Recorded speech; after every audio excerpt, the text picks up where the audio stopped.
کسی انسان کی محبت پانا چاہتے ہو تو اس کو بتا دو، کیونکہ زندگی موقع کم اور دھوکہ زیادہ دیتی ہے۔ ایسے شخص کو کبھی مت گوانا جس کے دل میں تمہارے لیے محبت، فکر، عزت اور چاہت ہو۔ اپنوں کو ہمیشہ اپنا ہونے کا احساس دلاؤ، ورنہ وقت آپ کے اپنوں کو آپ کے بغیر جینا سکھا دے گا۔ علم تمہیں راہ دکھاتا ہے اور عمل تمہیں مقصد تک پہنچاتا ہے۔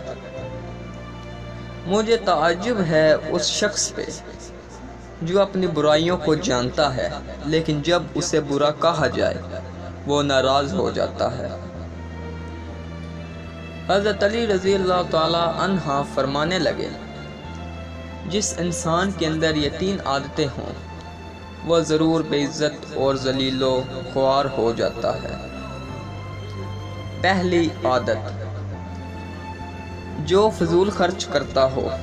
حضرت علی رضی اللہ تعالی عنہ فرمانے لگے، میں نے اللہ پاک کے پیارے رسول محمد صلی اللہ علیہ وآلہ وسلم سے سنا ہے کہ فضول خرچ کرنا شیطان کی صفت ہے۔ دوسرا، وہ شخص جو جھوٹ بولتا ہے۔ پھر حضرت علی رضی اللہ تعالی عنہ فرمانے لگے، میں نے اللہ پاک کے پیارے رسول محمد صلی اللہ علیہ وآلہ وسلم سے سنا ہے کہ جو شخص جھوٹ بولتا ہے وہ اللہ کی مخلوق کے نزدیک دن بدن ذلیل ہو جاتا ہے۔ تیسرا، غصہ کرنا۔ حضرت علی فرمانے لگے، میں نے حضرت محمد صلی اللہ علیہ وآلہ وسلم سے سنا ہے کہ جو انسان اللہ پاک کی مخلوق پہ غصہ کرتا ہے تو یوں وہ انسانوں کے دلوں سے اتر جاتا ہے اور بے عزتی کے دلدل میں گر کر ذلیل و خوار ہو جاتا ہے۔